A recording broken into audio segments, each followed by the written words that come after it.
Hello Transformers fans, this is Princess Trevor. As many of you know, today is the 20th anniversary of the release of Transformers 2004 for the PlayStation 2. And to celebrate that, we have been working on a randomizer. So this video is just going to serve as a quick tutorial to tell you how to use that randomizer.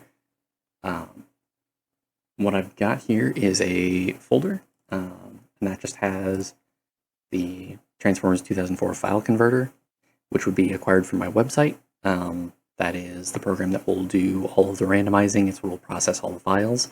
And then an ISO of the game. Now, for multiple reasons, I must ask that you acquire this legally. A link will be in the description that kind of guides you on how to do that. You'll also need two other things, and those are 7-zip and image burn. 7-zip will be used for extracting and building zip files that will be used for the complete game. And then image burn will be used to build the actual ISO that your PlayStation or PlayStation emulator can boot.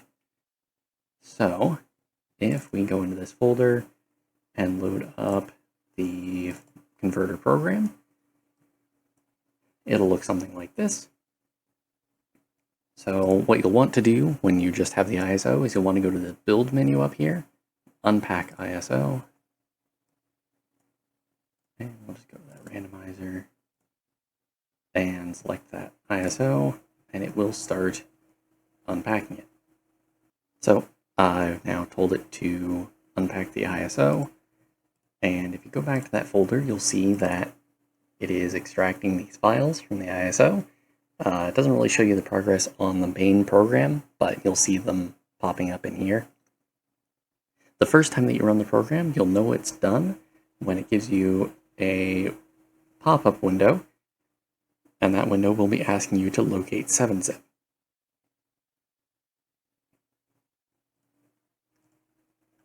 Now, this window for locate 7-zip exe comes up because there are special zip files in the ISO. These were done in a kind of proprietary zip format that only 7-zip seems to be able to read because they were optimized for the PS2. So let me just find my 7-zip installation.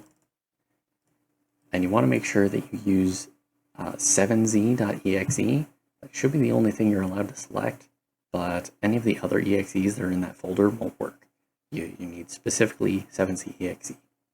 So I will select that, and now you see the Sound E, TA Extras, TFA. As soon as TFA2 pops up, you should be good to go. So then back to the main program. Under Randomizer, you'll then hit Load Randomizer, and it'll pull in all the files it needs and give you all the options. So running through these, first option is whether or not to place datacons. This is on by default because that gives an experience that is most like the original game. Obviously, there are many cons and datacons spread throughout all of the levels, so that is on by default. The next item is the general difficulty. This modifies a few things. The biggest two are the location of Shepherd and Rangefinder, but also at difficulty 0, it will spawn a starter weapon for you in the Amazon Basin. The Slipstream difficulty, this determines where Slipstream is able to be located. The lower the difficulty, the earlier it is. If the difficulty for Slipstream is at a level 4, then there is no guarantee that Slipstream will be available before Mid-Atlantic. If the seed places Slipstream somewhere that is outside of Mid-Atlantic or beyond Mid-Atlantic, it will guarantee that you have all the minicons you need to do the warship skip so that you can still continue with the game without Slipstream. The high jump difficulty is very similar. That determines the locations where high jump can be located. After difficulty 4, there's no guarantee that you'll get it before the caves in Alaska. But for both Slipstream and high jump difficulty, no matter how high you put these, one of them will be available before Starship. That is because you either need high jump to get past the invisible walls, or Slipstream to do Starship skip. So far as I know, there's no way to complete that level without at least one of them, so every seed generated will have at least one of those two before that point. automatically build. This will, once the randomizer is done changing all the files, it will copy all the files from the unrandomized game, merge them with the randomized files, and then build the new ISO all on its own. You don't have to mess with anything. It'll take care of the entire process. If you are doing a randomizer with someone else, it is sometimes useful to export your settings, and especially as time goes on and more settings become available, that'll become more and more useful.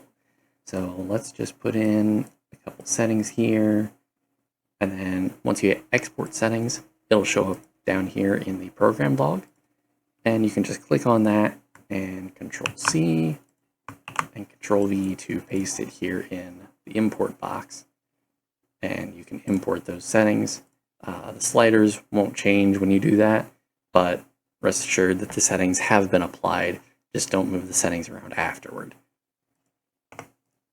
Something similar is true for the randomize box here. If this box is empty, when you hit randomize, it will generate a random seed, but if you type in a number beforehand, it'll use that for the seed instead. That way, someone else can randomize the seed, give you the number that is generated, and then you can put that number in and run the exact same seed as someone else. So I'm just going to enter that in. When you randomize, it will ask you to verify both the non-randomized and randomized paths. This is just to guarantee that the auto build process goes correctly. So both of those should be correct. And it is now copying the files. So this progress bar here shows you how quickly that's going. And if we go back over here, inside the randomizer folder, there's now another folder, and all these files are copying over. This will go pretty slowly at first. It may show unresponsive. Shouldn't, but it may. There it goes. There we go. So once the files are done copying on your first run of the program, it will ask you to locate image burn. So let me do that real quick. And once you told it where to run image burn, it will give you this pop-up menu automatically. Again, it's put all the files together on its own. There's a screenshot of this window because this is exactly what it should look like when the auto build happens. If the number of files or folders is different, then there could be something wrong.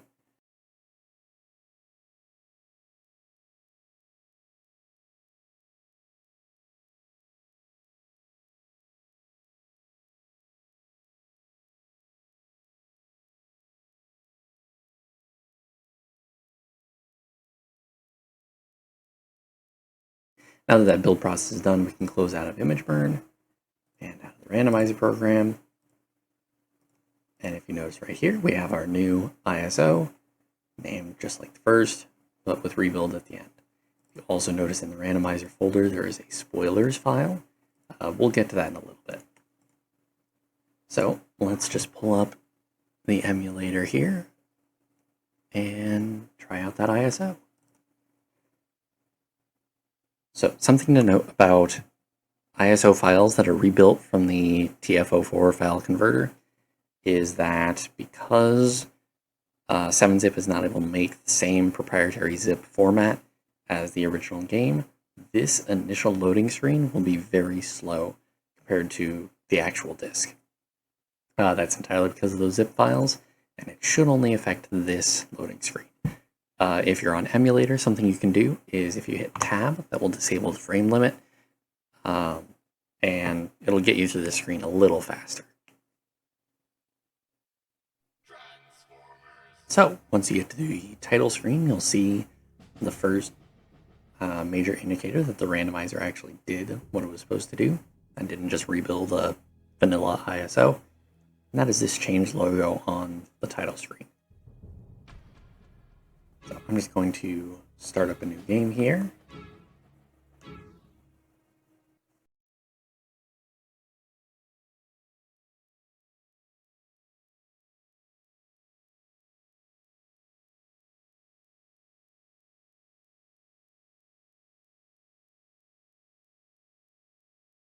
On the current version of the randomizer, the minicon and datacon counts for each level will not change on this screen. That is planned for the future, but it involves modifying some files that are a little difficult to get to. So for the moment, those will stay the same, and we'll come back to that in a little bit.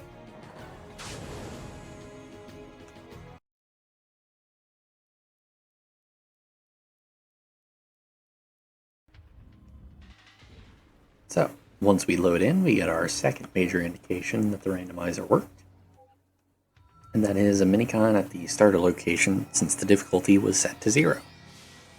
And we've got the sniper rifle. You've rescued a minicon. So now I'm just going to progress through the level a little bit, pick up a couple more minicons just to showcase what I can, and then I will meet you back at HQ.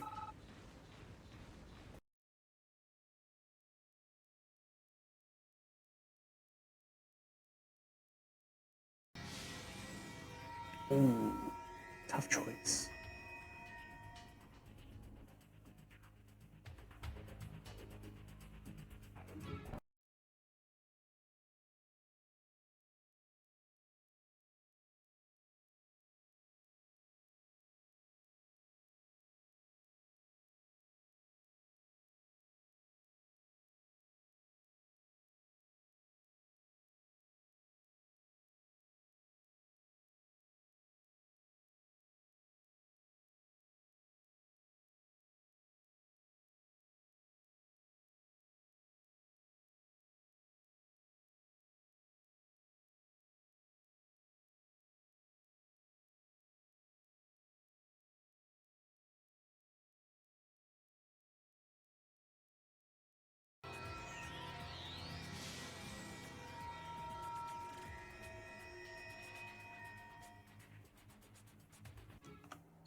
Now that we're back in HQ, let's go ahead and take a look at that spoilers text file.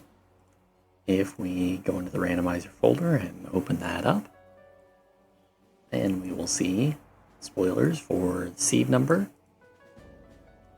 It first tells you where the glider and where high jump are located. Each location has a name, an ID, and a location. So every single location that a minicon could spawn at is unique. There is also a count for each level if the datacons were generated. That tells you exactly how many datacons are in that level. That will account for the drop zone counter not telling you how many are there. It'll also tell you all of the minicons that are located. So there is sniper rifle, which we found at beginner weapon. That makes sense. We have the assault blaster, which we found in the ruined temple courtyard. Claymore, which was at the tutorial minicon there with the dropship. So all of these check out. That's exactly where we found everything. So I hope this is helpful for everyone who is interested in the randomizer, and I look forward to seeing everyone enjoy it. Have fun!